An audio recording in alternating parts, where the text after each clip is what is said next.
নমস্কার বন্ধুরা, আমাদের চ্যানেলের প্রথম ট্রাভেল ব্লগে আপনাদের সকলকে স্বাগত। উইকেন্ডের একদিনের ট্রিপে কিন্তু আমরা চলে গিয়েছিলাম শিল্পনগরী জামশেদপুর, বা অনেকেই যাকে টাটা নগর হিসাবেও চেনে। চলো তাহলে শুরু করা যাক আজকের ভিডিও। আমরা কিন্তু সকালবেলায় খাওয়া দাওয়া করে ডানকুনি প্ল্যাটফর্মে চলে গেছিলাম হাওড়ার ট্রেন ধরবো বলে। ডানকুনি থেকে আমরা হাওড়ায় চলে গেলাম লোকাল ট্রেন ধরে। হাওড়ার 18 নম্বর প্ল্যাটফর্ম থেকে আমাদের ট্রেন রাঁচি ইন্টারসিটি সুপারফাস্ট এক্সপ্রেসে করে কিন্তু আমরা রওনা হয়ে পড়লাম টাটানগরের উদ্দেশ্যে। এরপর বিভিন্ন পথ পেরিয়ে আমরা কিন্তু খড়গপুর, ঝাড়গ্রাম, ঘাটশিলা স্টেশন অতিক্রম করে পৌঁছে গেছিলাম নিজেদের গন্তব্য টাটানগরে। বিকেলের পড়ন্ত রোদ, ছোট ছোট পাহাড়, লাল মাটি আমাদের স্বাগত জানালো টাটাতে। এক্ষেত্রে বলে রাখা ভালো, টাটা কিন্তু শুধু শিল্পনগরী নয়, পর্যটন স্থানের জন্য যথেষ্ট জনপ্রিয়। স্টেশনের বাইরে থেকেই কিন্তু অটো এবং প্রাইভেট কার পেয়ে যাবেন আপনারা। আমরা কিন্তু অটো করেই চলে গেছিলাম নিজেদের হোটেলে। আমরা ছিলাম হোটেল কৈলাস রেজেন্সিতে, যেটি ছিল স্টেশন থেকে মাত্র 5 মিনিটের দূরত্বে। এখানে আমরা একটা নন এসি রুম বুক করে নিয়েছিলাম, যার ভাড়া পড়েছিল 1300 টাকা একদিনে। এই জায়গায় আমি একটা ছোট্ট রুম ট্যুরও আপনাদের দিয়ে রাখছি আপনাদের সুবিধার্থে। এই যে 3টে বেড আছে এখানে, বেশ ছিমছাম ঘরটা, তার সাথে একটা ওয়ার্ড্রপ, টিভি।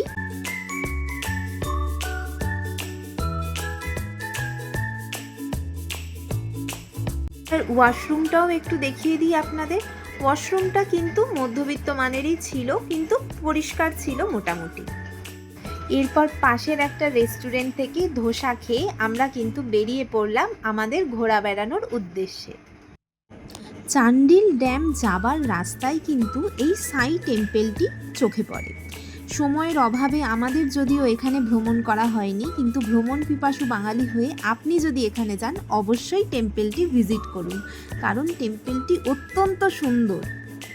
আজকে আমরা ঘুরে দেখব চান্ডিল ড্যাম, জুওলজিক্যাল পার্ক ও জুবিলি পার্ক। এই 3টে স্পট ঘুরে দেখার জন্য কিন্তু আমরা একটা অটো বুক করে নিয়েছিলাম। এই অটো করেই সারাদিনের যে ট্রিপটা আমরা প্ল্যান করেছিলাম তাতে করে আমাদের 1600 টাকা পড়েছিল। তোমরা চাইলে প্রাইভেট কারও বুক করে নিতে পারো, কিন্তু তাতে হয়তো ভাড়াটা সামান্য বেশি পড়বে। দেখতে দেখতে কিন্তু আমরা পৌঁছে গেছি আমাদের প্রথম গন্তব্য চান্ডিল ড্যামে। চান্ডিল ড্যামটি ঝাড়খণ্ডের সরাইকেলা জেলায় অবস্থিত। ড্যামটির শান্ত, সুন্দর, নিরিবিলি পরিবেশ কিন্তু পর্যটকদের আকর্ষণ করে বারবার। এটি কিন্তু একটি সুন্দর পিকনিক স্পটও বটে।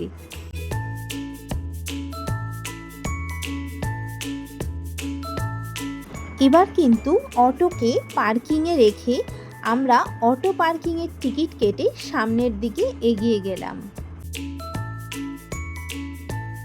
সামনেই এখানে যাবার পথে কিন্তু তোমরা হোটেল পেয়ে যাবে। যদি বেলা হয়ে যায় তাহলে কিন্তু খাওয়া দাওয়াটা এখানেই সেরে নিতে পারো।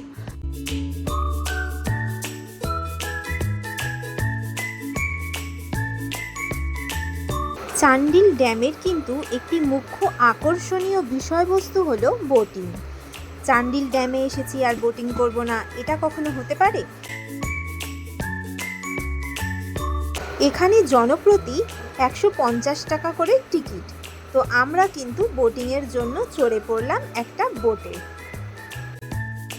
এই বোটিং জার্নিটা কিন্তু সত্যিই আমরা দারুণ এনজয় করেছিলাম। আপনারা যখনই যান এটি কিন্তু একেবারেই মিস করবেন না।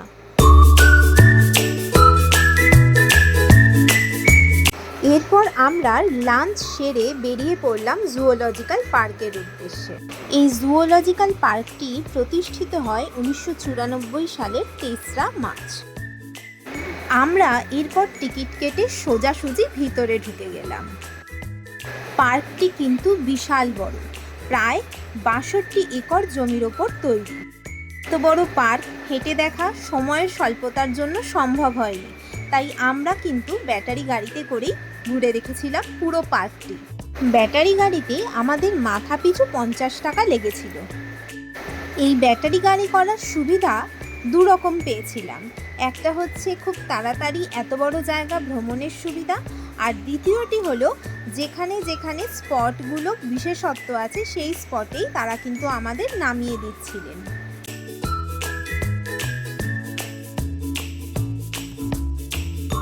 প্রথমেই কিন্তু আমাদের নামিয়ে দিয়েছিল ঘড়িয়াল দেখতে, আর ঘড়িয়াল দুটো কিন্তু রোদে শুয়ে রোদ পোহাচ্ছিল, আর দেখতে ভীষণ সুন্দর লাগছিল। এরপর আমরা দেখে নিয়েছিলাম কুমিরও কিন্তু চুপচাপ শুয়েছিল, আর জায়গাটা এত পরিষ্কার পরিচ্ছন্ন যে সত্যিই মন ভরে যাবে। আর গাড়ি করে যেতে যেতেই কিন্তু এই মহারাজের ওপর চোখ পড়লো। এই ভাল্লুক ছানাটা কি কিউট, আর গাছটাকে ওরকম ভাবে ধরে দাঁড়িয়ে আছে, যে দেখবে তারই মন ভরে যাবে। আর এরপরই কিন্তু আমরা দেখা পেলাম অস্ট্রিচের।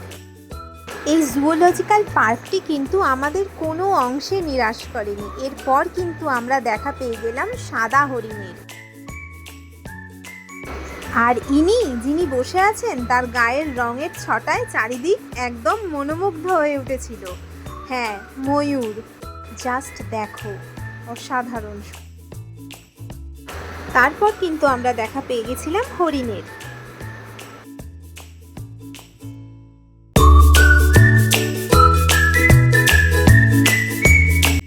এরপর আমরা বিভিন্ন পাখিকে দেখে নিয়েছিলাম, বিভিন্ন ধরনের পাখি, আর তাদের গায়ের কালার আলাদা, তাদের ভঙ্গিমা আলাদা, প্রত্যেকের নিজস্বতা আলাদা। সত্যি এক কথায় অসাধারণ।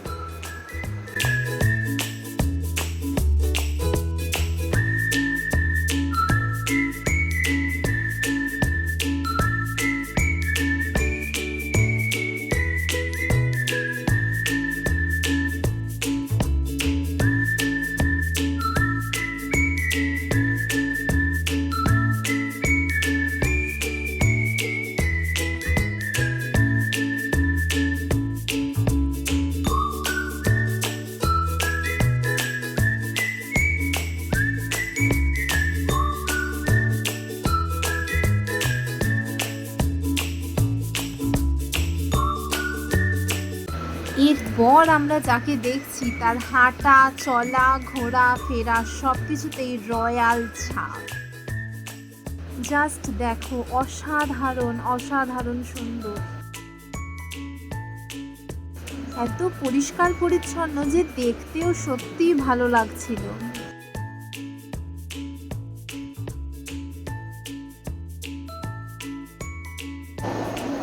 আর এরপরই কিন্তু বনের রাজার সাথে সাক্ষাৎ হলো।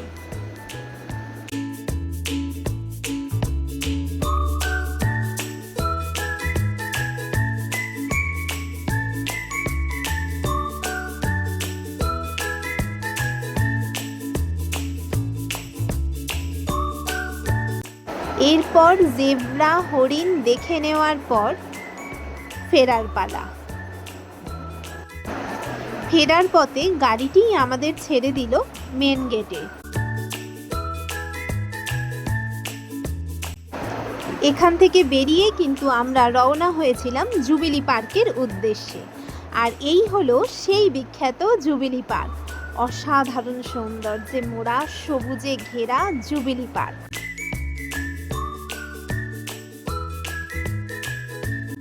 এই পার্কটি 1958 সালে জামশেদজি টাটার জন্ম শতবর্ষ উপলক্ষে কিন্তু সাধারণ মানুষের জন্য খুলে দেওয়া হয়েছিল প্রথমবার। এরপর থেকেই প্রত্যেক বছর 3 মার্চ জামশেদজি টাটার জন্মদিন উপলক্ষে পার্কটিকে সাজানো হয়। শুধু পার্ক নয়, এই পুরো শহরটিকেই অতি যত্ন সহকারে সাজানো হয়। তখন কিন্তু প্রচুর পর্যটকের ভিড় জমে এখানে। জুবিলি পার্ককে কিন্তু অনেকেই জামশেদপুরের হৃদয় বলে চেনে। সত্যিই তো হৃদয়েরই মতো সুন্দর জায়গা, তাই নয় কি?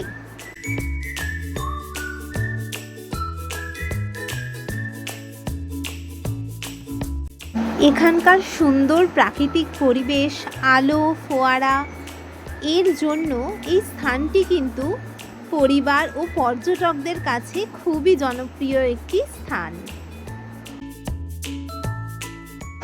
এখানে কিন্তু সন্ধেবেলায় খুব সুন্দর লাইটিং ও মিউজিক্যাল ফোয়ারার শো হয়, সেটা কিন্তু তোমরা দেখে নিতে পারো। আমরা যে সময় গেছিলাম দুর্ভাগ্যবশত সেই সময় কিন্তু এটি বন্ধ ছিল, তাই আমাদের সৌভাগ্য হয়নি সেটি দেখার।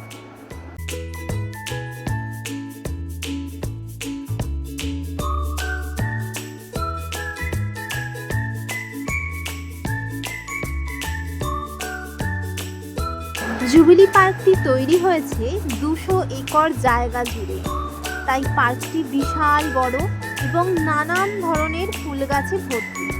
তোমরা যদি শীতকালে যাও তাহলে কিন্তু এখানে নানান ধরনের ফুল গাছ দেখতে পাবে। এরপর জুবিলি পার্ক থেকে আবার হোটেলে ফেরার পালা। আজকের মতো ঘোরা এখানেই সমাপ্ত করে ফিরে যেতে হবে বাড়ি, তাই 5:30 নাগাদ স্টেশনে চলে এলাম আমরা। আর হোটেলের সামনে থেকেই কিন্তু অটো পেয়ে গিয়েছিলাম, অটোতে করেই আমরা স্টেশনে এসে পড়ি। স্টেশনে এসে আমাদের 6:05 স্টিল এক্সপ্রেস ছিল, সেই গাড়িতে করেই কিন্তু বাড়ি ফেরার পালা। একদিনের ট্রিপ শেষ। আজ তাহলে এই পর্যন্তই, দেখা হচ্ছে পরের কোনো ভিডিওয় খুব তাড়াতাড়ি তোমাদের সাথে। আর এই ট্রিপটা কেমন লাগলো জানাতে কিন্তু ভুলো না। এটা কিন্তু আমাদের ফার্স্ট ব্লগ ছিল, তোমাদের অনুপ্রেরণা একান্ত কাম্য।